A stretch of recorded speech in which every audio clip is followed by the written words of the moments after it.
आपका इस वीडियो में स्वागत है। आओ सुनो प्रेमचंद द्वारा लिखी कहानी नशा। ईश्वरी एक बड़े जमींदार का लड़का था और मैं एक गरीब क्लर्क का, जिसके पास मेहनत मजूरी के सिवा और कोई जायदाद न थी। हम दोनों में परस्पर बहसें होती रहती थीं।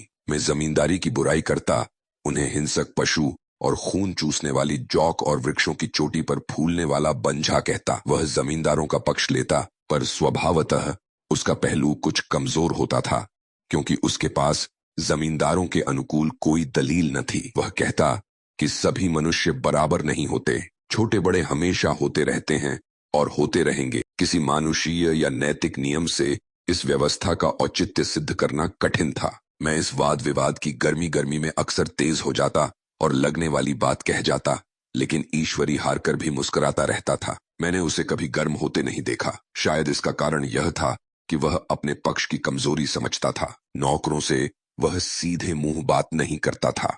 अमीरों में जो एक बेदर्दी और उद्दंडता होती है, इसमें उसे भी प्रचुर भाग मिला था। नौकर ने बिस्तर लगाने में जरा भी देर की, दूध जरूरत से ज्यादा गर्म या ठंडा हुआ, साइकिल अच्छी तरह साफ नहीं हुई तो वह आपे से बाहर हो जाता। सुस्ती या बदतमीजी उसे जरा भी बर्दाश्त न थी, पर दोस्तों से और विशेषकर मुझसे उसका व्यवहार सौहार्द और नम्रता से भरा हुआ होता था। शायद उसकी जगह मैं होता तो मुझ में भी वही कठोरताएं पैदा हो जाती जो उसमें थीं, क्योंकि मेरा लोक प्रेम सिद्धांतों पर नहीं, निजी दशाओं पर टिका हुआ था।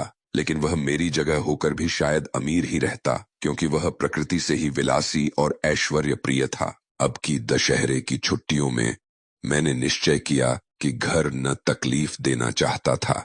मैं जानता हूं वे मुझे जो कुछ ख्याल था।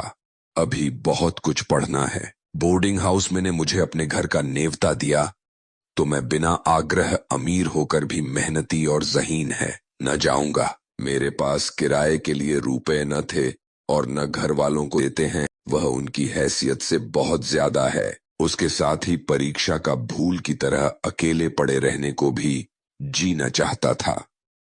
इसलिए जब ईश्वरी के राजी हो गया, ईश्वरी के साथ परीक्षा की तैयारी खूब हो जाएगी। वह अमीर होकर भी मेहनती और ज़हीन है, उसने इसके साथ ही कहा। लेकिन भाई, एक बात का ख्याल रखना, वहां अगर जमींदारों की निंदा की तो मुआमिला बिगड़ जाएगा और मेरे घर वालों को बुरा लगेगा। वह लोग तो असामियों पर इसी दावे से शासन करते हैं कि ईश्वर ने असामियों को उनकी सेवा के लिए ही पैदा किया है। असामी भी यही समझता है। अगर उसे सुझा दिया जाए कि जमींदार और असामी में कोई मौलिक भेद नहीं है तो जमींदारी का कहीं पता न लगे। मैंने कहा, तो क्या तुम समझते हो कि मैं वहां जाकर कुछ और हो जाऊंगा? हाँ, मैं तो यही समझता हूं। तुम गलत समझते हो। ईश्वरी ने इसका कोई जवाब न दिया। कदाचित उसने इस मुआमले को मेरे विवेक पर छोड़ दिया, और बहुत अच्छा किया। अगर वह अपनी बात पर अड़ता तो मैं भी जिद पकड़ लेता। सेकंड क्लास तो क्या, मैंने कभी इंटर क्लास में भी सफर न किया था। अब की सेकंड में क्लास सफर का सौभाग्य प्राप्त हुआ।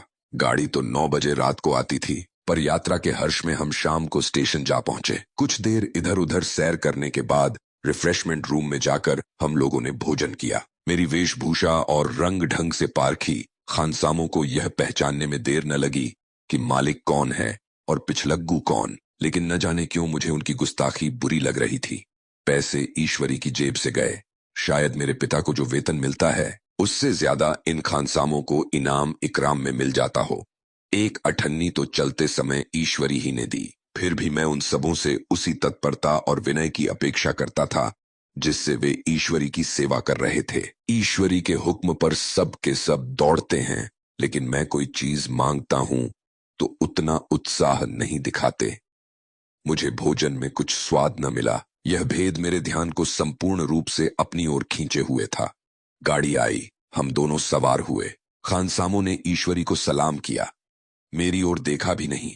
ईश्वरी ने कहा, कितने तमीजदार हैं ये सब। एक हमारे नौकर हैं कि कोई काम करने का ढंग नहीं। मैंने खट्टे मन से कहा, इसी तरह अगर तुम अपने नौकरों को भी 8 आने रोज इनाम दिया करो तो शायद इनसे ज्यादा चैनल तमीजदार हो जाएं। तो क्या तुम समझते हो यह सब केवल इनाम के लालच से इतना अदब करते हैं? जी नहीं, कदापि नहीं। तमीज और अदब तो इनके रक्त में मिल गया है। गाड़ी चली। डाक थी। प्रयाग से चली तो प्रतापगढ़ जाकर रुकी। एक आदमी ने हमारा कमरा खोला।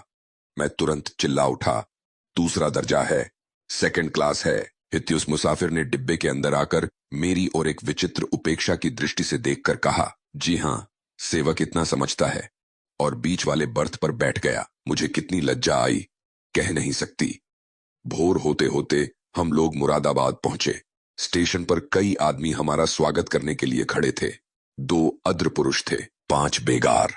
बेगारों ने हमारा लगेज उठाया। दोनों भद्र पुरुष पीछे पीछे चले। एक मुसलमान था, रियासत अली। दूसरा ब्राह्मण था, रामहरख। दोनों ने मेरी ओर अपरिचित नेत्रों से देखा, मानो कह रहे हैं, तुम कौवे होकर हंस के साथ कैसे? रियासत अली ने ईश्वरी से पूछा, यह बाबू साहब क्या आपके साथ पढ़ते हैं? ईश्वरी ने जवाब दिया, हाँ, साथ पढ़ते भी हैं और साथ रहते भी हैं। यूं कहिए कि आप ही की बदौलत में इलाहाबाद पड़ा हुआ हूं, नहीं कब का लखनऊ चला आया होता। अब कि मैं इन्हें घसीट लाया। इनके घर से कई तार आ चुके थे, मगर मैंने इनकारी जवाब दिलवा दिए।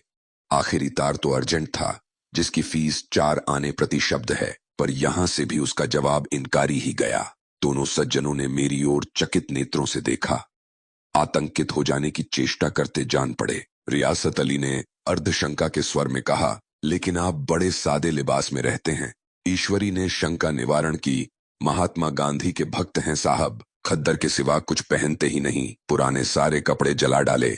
यहां कहो कि राजा हैं, 2.5 लाख सालाना की रियासत है, पर आपकी सूरत देखो तो मालूम होता है अभी अनाथालय से पकड़ कर आए हैं। रामहरख बोले, अमीरों का ऐसा स्वभाव बहुत कम देखने में आता है, कोई भांप ही नहीं सकता।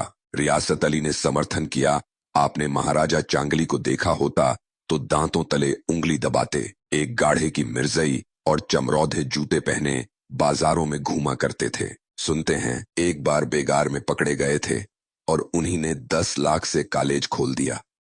मैं मन में कटा जा रहा था, पर न जाने क्या बात थी कि यह सफेद झूठ उस वक्त मुझे हास्यास्पद न जान पड़ा। उसके प्रत्येक वाक्य के साथ मानो मैं उस कल्पित वैभव के समीपतर आता जाता था। मैं शहसवार नहीं हूं। हाँ, लड़कपन में कई बार लहू घोड़ों पर सवार हुआ हूं। यहां देखा तो 2 कलारास घोड़े हमारे लिए तैयार खड़े थे। मेरी तो जान ही निकल गई। सवार तो हुआ, पर बोटियां कौप रही थीं। मैंने चेहरे पर शिकन न पड़ने दिया, घोड़े को ईश्वरी के पीछे डाल दिया। खैरियत यह हुई कि ईश्वरी ने घोड़े को तेज न किया, वरना शायद मैं हाथ पैर थिपैर तो तुड़वा कर लौटता। संभव है ईश्वरी ने समझ लिया हो कि यह कितने पानी में है।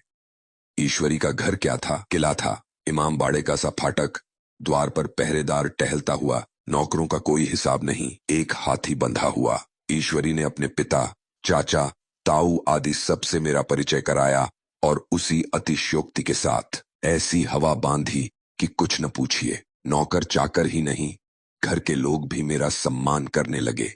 देहात के जमींदार, लाखों का मुनाफा, मगर पुलिस कांस्टेबल को अफसर समझने वाले कई महाशय तो मुझे हुजूर हुजूर कहने लगे। जब जरा एकांत हुआ तो मैंने ईश्वरी से कहा, तुम बड़े शैतान हो यार, मैं मेरी मिट्टी क्यों पलीत कर रहे हो? ईश्वरी ने दृढ़ मुस्कान के साथ कहा, इन गधाओं के सामने यही चाल जरूरी थी, वरना सीधे मुंह बोलते भी नहीं। जरा देर के बाद नाई हमारे पांव दबाने आया। कुंवर लोग स्टेशन से आए हैं, थक गए होंगे। ईश्वरी ने मेरी ओर इशारा करके कहा, पहले कुंवर साहब के पांव दबा। मैं चारपाई पर लेटा हुआ था। मेरे जीवन में ऐसा शायद ही कभी हुआ हो कि किसी ने मेरे पांव दबाए हों। मैं इसे अमीरों के चोचले, रईसों का गधापन और बड़े आदमियों की मुठमर्दी और जाने क्या क्या कहकर ईश्वरी का परिहास किया करता, और आज मैं पोतड़ों का रईस बनने का स्वांग भर रहा था। इतने में 10 बज गए। पुरानी सभ्यता के लोग थे। नई रोशनी अभी केवल पहाड़ की चोटी तक पहुंच पाई थी। अंदर से भोजन का बुलावा आया। हम स्नान करने चले। मैं हमेशा अपनी धोती खुद छौंट लिया करता हूं, मगर यहां मैंने ईश्वरी की ही भांति अपनी धोती भी छोड़ दी। अपने हाथों अपनी धोती छांटते शर्म आ रही थी। अंदर भोजन करने चले। हॉस्टल में जूते पहले मेज पर जा डटते थे, यहां पांव धोना आवश्यक था। कहार पानी लिए खड़ा था। ईश्वरी ने पांव बढ़ा दिए, कहार ने उसके पांव धोए। मैंने भी पांव बढ़ा दिए, कहार ने मेरे पांव भी धोए। मेरा वह विचार न जाने कहां चला गया था। सोचा था वहां देहात में एकाग्र होकर खूब पढ़ेंगे, पर यहां सारा दिन सैर सपाटे में कट जाता था। कहीं नदी में बजरे पर सैर कर रहे हैं, कहीं मछलियों या चिड़ियों का शिकार खेल रहे हैं, कहीं पहलवानों की कुश्ती देख रहे हैं, कहीं शतरंज पर जमे हैं। ईश्वरी खूब अंडे मंगवाता और कमरे में स्टोव पर ऑमलेट बनते। नौकरों का एक जत्था हमेशा घेरे रहता। अपने हाथ पांव हिलाने की कोई जरूरत नहीं, केवल जबान हिला देना काफी है। नहाने बैठो तो आदमी नहलाने को हाजिर काए, लेटो तो आदमी पंखा झलने को खड़े। मैं महात्मा गांधी का कुंवर चेला मशहूर था।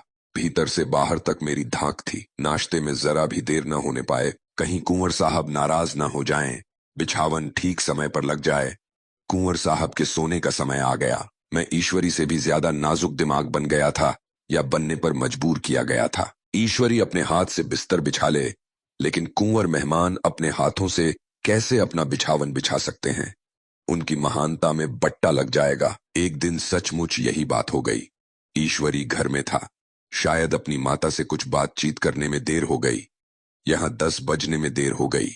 मेरी आंखें नींद से झपक रही थीं, मगर बिस्तर कैसे लगाऊं? कुंवर जो ठहरा। कोई 11:30 बजे महरा आया। बड़ा मुंहलगा नौकर था। घर के धंधों में मेरा बिस्तर लगाने की उसे सुधी ही ऐसी डॉट बताई कि उसने भी याद किया होगा। न रही। अब जो याद आई तो भागा हुआ आया। मैंने ईश्वरी मेरी डॉट सुनकर बाहर निकल आया और बोला, तुमने बहुत अच्छा किया। यह सब हरामखोर इसी व्यवहार के योग्य हैं। इसी तरह ईश्वरी एक दिन एक जगह दावत में गया हुआ था। शाम हो गई, मगर लैंप मेज पर रखा हुआ था। दियासलाई भी थी, लेकिन ईश्वरी खुद कभी लैंप नहीं जलाता था। फिर कुंवर साहब कैसे जलाएं? मैं झुंझला रहा था। समाचार पत्र आया रखा हुआ था। जी उधर लगा हुआ था, पर लैंप नदारद। दैव योग से उसी वक्त मुंशी रियासत अली आ निकले। मैं उन्हीं पर उबल पड़ा। ऐसी फटकार बताई कि बेचारा उल्लू हो गया। तुम लौरगा को इतनी फिक्र भी नहीं कि लैंप तो जलवा दो? मालूम नहीं ऐसे कामचोर आदमियों का यहाँ कैसे गुजर होता है।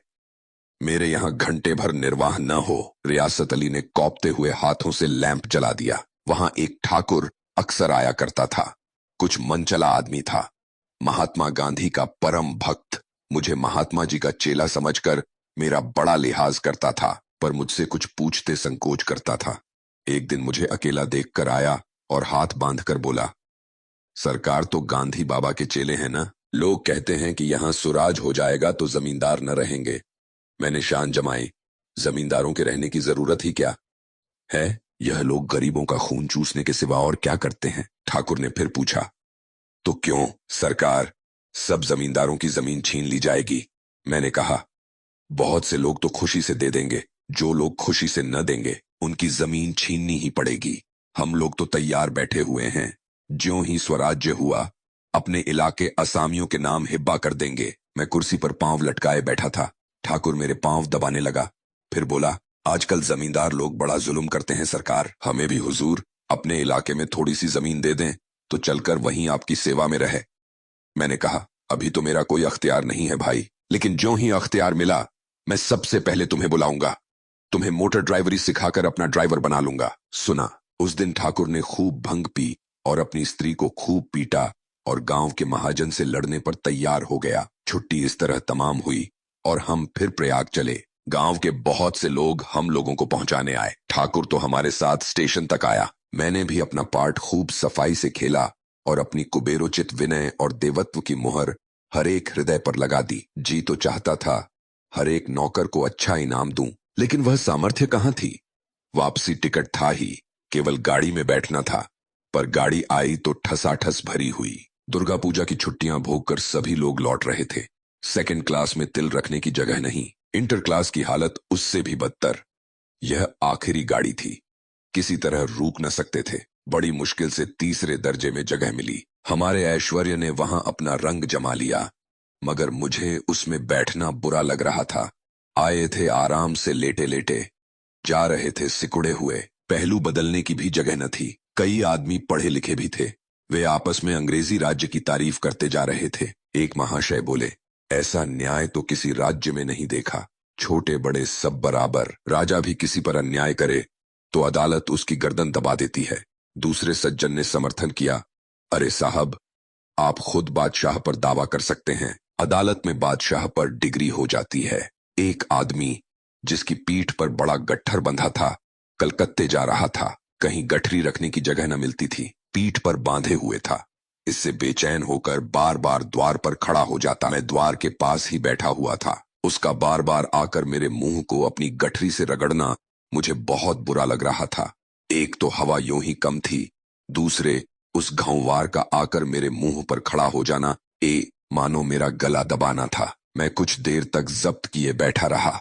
एकाएक मुझे क्रोध आ गया। मैंने उसे पकड़कर पीछे ठेल दिया और 2 तमाचे जोर जोर से लगाए। उसने आंखें निकालकर कहा, क्यों मारते हो बाबूजी? हमने भी किराया दिया है। मैंने उठकर 2-3 तमाचे और जड़ दिए। गाड़ी में तूफान आ गया। चारों ओर से मुझ पर बौछार पड़ने लगी। अगर इतने नाजुक मिजाज हो तो अव्वल दर्जे में क्यों नहीं बैठे? कोई बड़ा आदमी होगा तो अपने घर का होगा। मुझे इस तरह मारते तो दिखा देता। क्या कसूर किया था बेचारे ने? गाड़ी में सांस लेने की जगह नहीं। खिड़की पर जरा सांस लेने खड़ा हो गया तो उस पर इतना क्रोधा अमीर होकर क्या आदमी अपनी इंसानियत बिल्कुल खो देता है? यह भी अंग्रेजी राज है जिसका आप बखान कर रहे थे, एक ग्रामीण बोला। दफ्तरन मां घुसन तो पावत नहीं, उस पर इतना मिजाज। ईश्वरी ने अंग्रेजी में कहा, what an idiot you are. बीर अर्थात बीर, तुम कितने मूर्ख हो। और मेरा नशा अब कुछ कुछ उतरता हुआ मालूम होता था। ये थी प्रेमचंद द्वारा लिखी कहानी नशा। वीडियो में अंत तक बने रहने के लिए धन्यवाद।